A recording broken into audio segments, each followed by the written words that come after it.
Welcome to steno dictation. Dictation 5 second बाद शुरू होगा। स्टार्ट।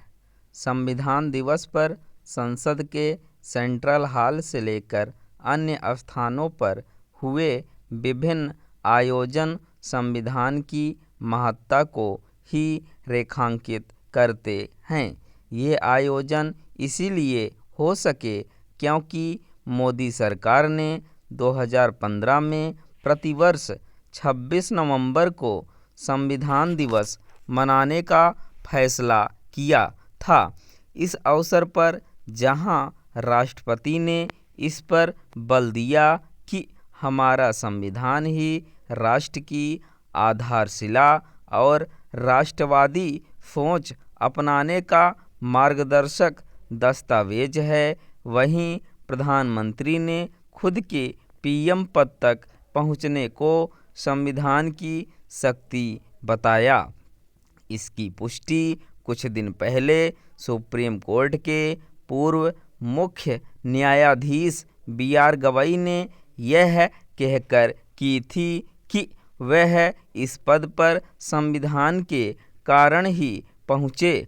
प्रधानमंत्री ने संविधान का उल्लेख करते हुए देशवासियों को लिखी चिट्ठी में उनके नागरिक दायित्वों की जो याद दिलाई, उस पर ध्यान इसलिए दिया जाना चाहिए क्योंकि देश को विकसित बनाने का स्वप्न तभी पूरा हो सकता है जब हर कोई अपने अधिकारों के साथ साथ अपने दायित्वों के प्रति भी सजगता दिखाएगा।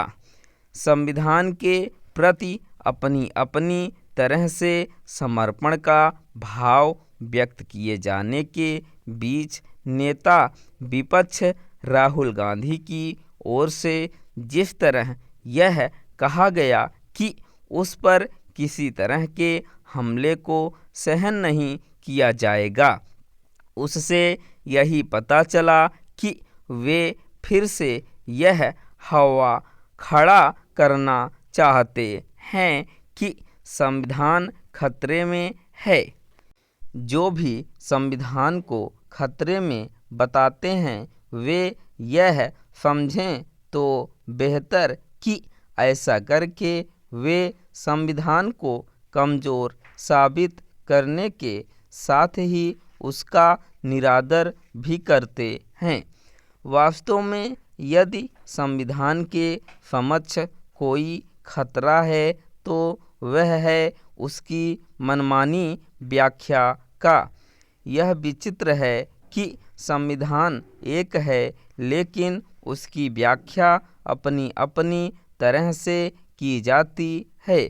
जब ऐसा होता है तो लोगों में संशय पैदा होता है। एक नई प्रवृत्ति यह भी देखने को मिल रही है कि संविधान के प्राविधानों को पत्थर की लकीर की तरह पेश किया जाने लगा है। संविधान एक जीवंत दस्तावेज है और इसी कारण सभी दलों की सरकारों ने उसमें समय समय पर संशोधन किए हैं।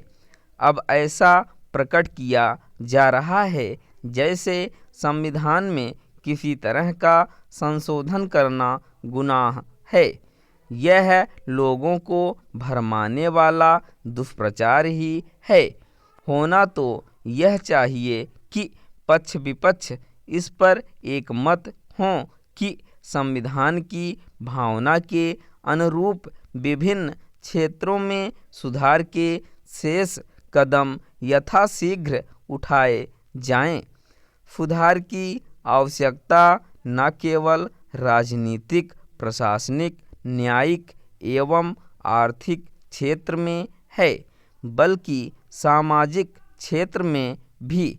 इसकी अनदेखी न की जाए तो अच्छा कि अभी समान नागरिक संहिता का एजेंडा अधूरा है तो आरक्षण का लाभ भी पात्र लोगों तक पहुंचना शेष है।